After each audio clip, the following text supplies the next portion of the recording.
Trap Media USA. Shout out to everybody tuning in. Definitely, definitely appreciate you. If you here, you spend some time, you comment, you interact. All that love is appreciated. Sending prayers and blessing to everybody. Have a good day. We on like episode 5, Awake, Bake, and the Culture. And I really want to start. Well, you can kind of see I started doing that anyway. Like with the IBO, like that's really like the new mission statement of what I'm on. Like I said, we getting to the end of closing the chapter with Bud and Spence and just a lot of the old stuff on in boxing. These are roundabout conversations that I'm really over. I really don't care to debate who's ducking who between Bud and Spence at this point. The Andrade Charlo thing is what it is. It's like a lot of this stuff been going on so long that I'm burnt out, and I want to focus on different things that are to come, and I want to focus on some things that are outside of the mainstream conversations because this boxing world is big, and sometimes we just get pinpointed on like basketball. You might just be stuck on a LeBron conversation or stuck on a Kevin Durant or a Steph Curry, but you missing all the good that's going on in Chicago with Lonzo and DeRozan and how talented and underrated Zach LaVine is. You missing what's another underrated team? You missing the Grizzlies, the 71-point win. To a lot of people, that was like a well, I could say 71 points is shocking to all of us, but without John Morant, a lot of people may have thought that team would fall apart. But that team has solid players, like all the way around. They have what it takes to, with the right leadership. Like if Popovich was coaching them, they could go on the Spurs run with Brandon Clark, Jaron Jackson, Bane, Brooke. It's like they've done a very good job at developing, putting the proper vets around, and the sky's the limit. So the same thing with boxing. There's a lot more going on than just that main conversation, or we seen this here. So just touching that too, because the bigger channels is doing it. So I always like to kind of be in my own lane, with my own perspective on stuff. And like even when everybody was on the like the for a lot of other people, they came around to understanding what Bud was doing and how he was maneuvering, and eventually bashing the resume. Where you can go back, I was the first one calling that out. So I just want to continue to have this be an innovative platform, and just not be stuck or feel constraint to a certain perspective. But today I want to talk about the future pound for pound supremacy. Who is going to be that next guy? And it's like in rap, it's like who's the best, Biggie, Jay-Z, or Nas in the 90s. The next conversation in boxing is Shakur, Jaron, Ennis, Devin Haney, and Tank Davis. Surprisingly to me, and maybe this is to the credit of Top Rank, maybe this is to the credit of Bud Crawford.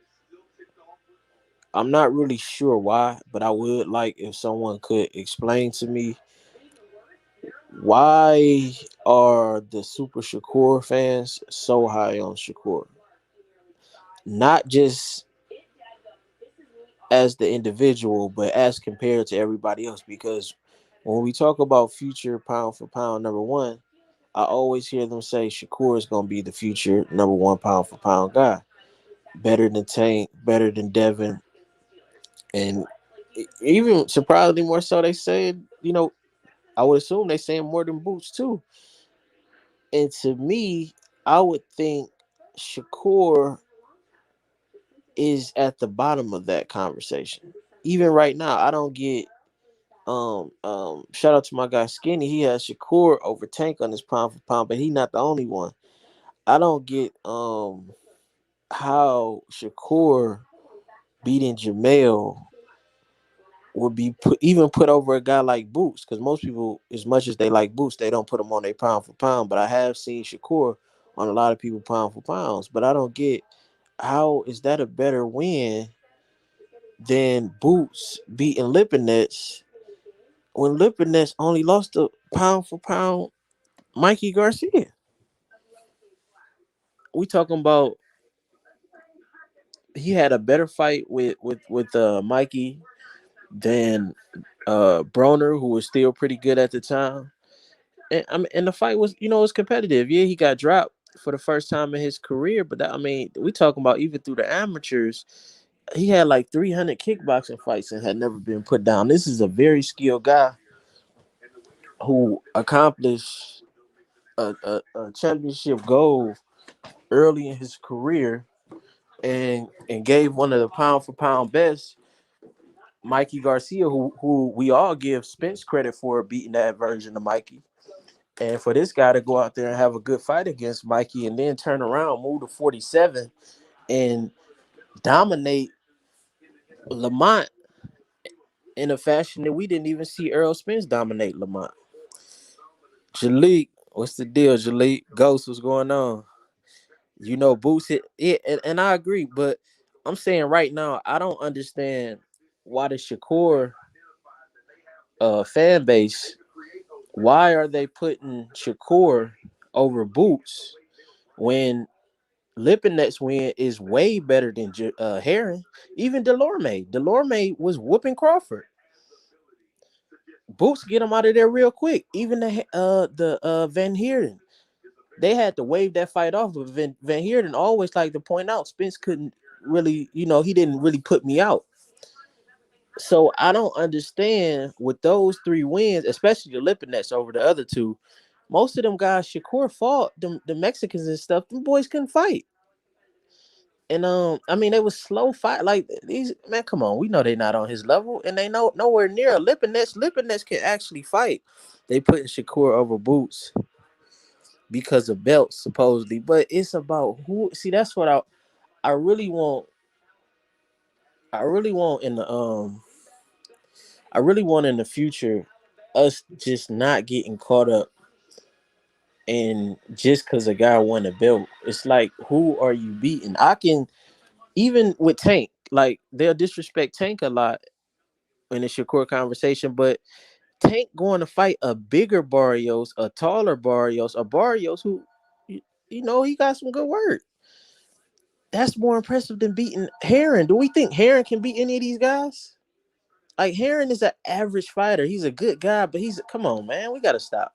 We gotta stop. I don't know what is it. I really want a diehard Shakur fan to just we know Heron not better than Linares. So how is what is we talk? Man, I don't get it, man. This Shakur thing is one of these conversations I know in the future it's gonna irritate me like Boots. I mean, not Boots. It's gonna irritate me like Bud irritated me.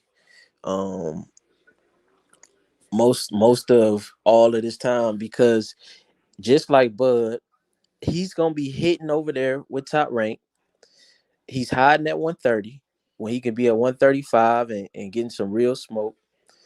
He wants to get undisputed the easy way so he can run on this stance, because we as a whole keep celebrating just getting these belts or just getting undisputed, when it's like, come on, bro, you bigger than all these dudes. We want to see go move up. All the smoke up here. You can fight Loma up here. You can fight Devin up here. You can fight all of these guys that we want to see you against. And you down here, you're not gonna get the Valdez fight.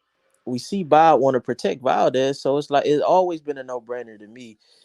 Like, that's why I like when he's calling out Cambosos, or I like when he's calling out or when Bob was recommending T.O. or recommending Loma for him, because I don't think he should be down there if we're going to give him this much praise. I just want to see him earn that. And to this point, I don't think it's fair to put Shakur over Devin when Devin has a Linares win, and Devin, and that's a Linares who put Loma down. When Boots has a Lipinets win, and Tank Pedraza, I had Pedraza beating Lomachenko. I had Leo Santa Cruz is a bigger. I don't care what people want to say. He's bigger than Tank. He has more reach than Tank. Tank fought through the adversity and got him out of there. Tank has showed. We've already seen that point where people wanted to see with Floyd.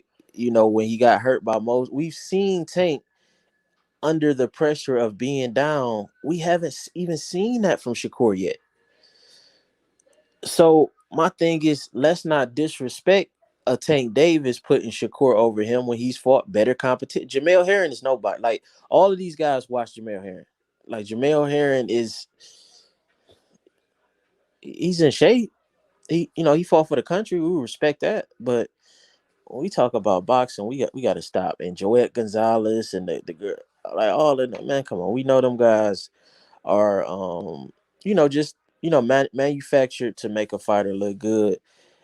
And if we're gonna put a young fighter on pound for pound list, I think the most votes will go to Tank, in my opinion.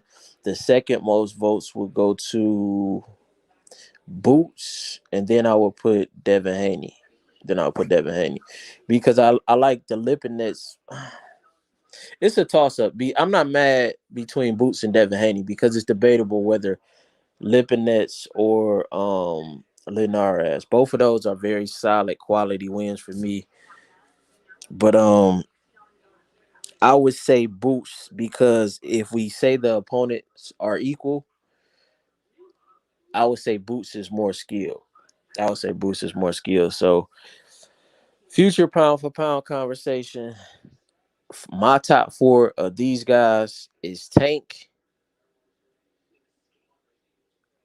Boots, Devin, then Shakur. And I'll be back soon, I think later on today, on touching on what I want to see Devin do if he can't get the Cambosos fight. I think it's another prime opportunity out there for him to set his own path where he's not having to chase these guys. He just continue, because I don't think you should stand still. I think everybody need to look at how everybody stood still for Canelo. Don't hold your career up, especially over there on the zone. It's still other opportunities out there for you, and it's still other paths that you could pave your way. So I'm coming with a video on what think Devin Haney needs to do next if he can't get the Cambosos fight. Shout out to Jalik the Leader. Go check out his channel. Shout out to Ghost. Appreciate y'all tuning in. God bless. Hope everybody have a good day. Trap Media USA. I'm out, and let me know in the comments, how do you rank these four, and who do you think will be the future pound for pound number one? How do you rank these four right now, and in the next 2 years, if one of them are in the conversation for future pound for pound number one, who do you think it would be? Now, if for that second question I didn't answer, I would say it would probably be Shakur, because he'll be maneuvered in a safer way than Devin and Boots. I think Devin may run into some real smoke a little bit too early, and I don't know if Boots is going to be able to get. He may be. We'll see next year, but I think Shakur, if he can undispute at 130, they'll try to hold that over them guys, and he won't have to fight them to get the accolades that they will have to walk through fire getting. So in the mainstream public, they'll say Shakur, and even the internet, because this is one conversation, probably the first in a long time, that I heard the mainstream and the internet will probably agree on. So we'll see.